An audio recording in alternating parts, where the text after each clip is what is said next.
Générique.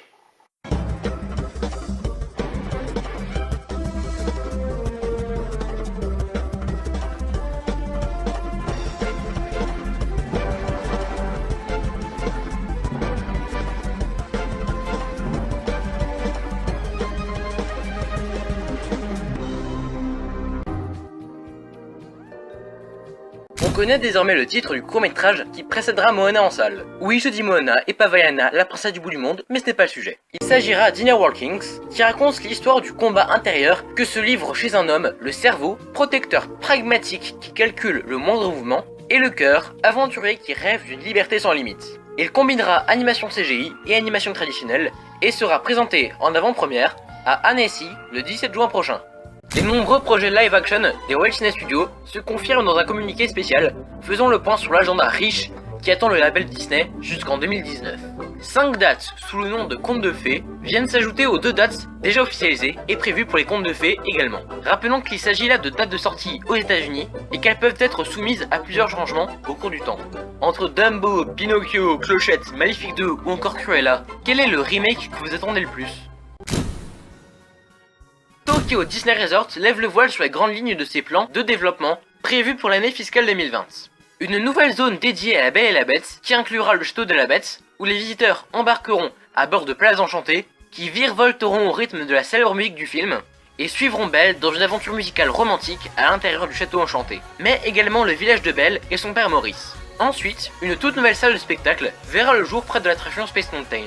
Toute la décoration de la salle sera pensée pour immerger les spectateurs dès leur arrivée dans un univers magique. Le spectacle qui s'y tiendra pour l'inaugurer conviera Mickey et ses amis. Oriental Land Company ne précise pas plus quant à la création attendue sur cette nouvelle scène du parc.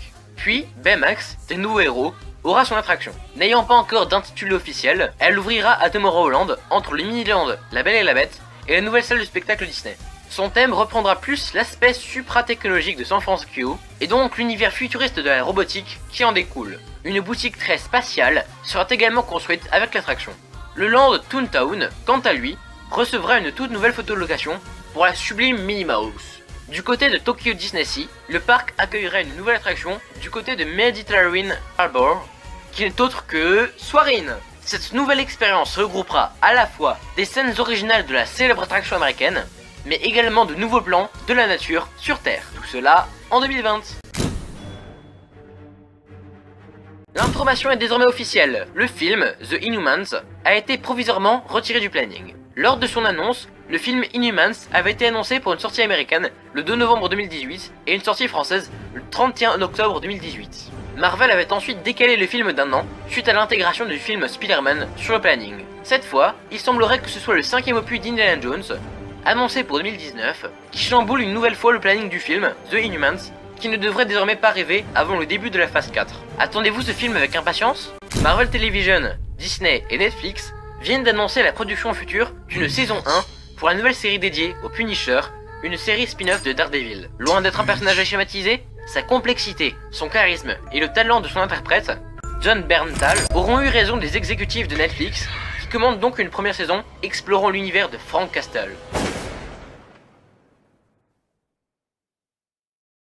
Attention, spoiler, attention, spoiler. Si tout porte à croire que le rôle tenu par Mads Mikkelsen dans Rogue One A Star Wars Story aurait un lien avec celui de la protagoniste principale jouée par Felicity Jones, nous en avons désormais la confirmation. En effet, dans un entretien avec le site Sky One, Mads Mikkelsen avoue incarner le rôle du père de Jyn Erso, l'héroïne principale de Rogue One. Je vous avais prévenu que c'était un spoiler. C'est la fin de ce journal, mesdames et messieurs, n'oubliez pas de vous abonner pour ne rien louper de nos futurs projets, à laisser un commentaire pour nous aider à nous améliorer, et à mettre un pouce bleu si vous avez aimé la vidéo. C'était PM et je vous dis à la semaine prochaine.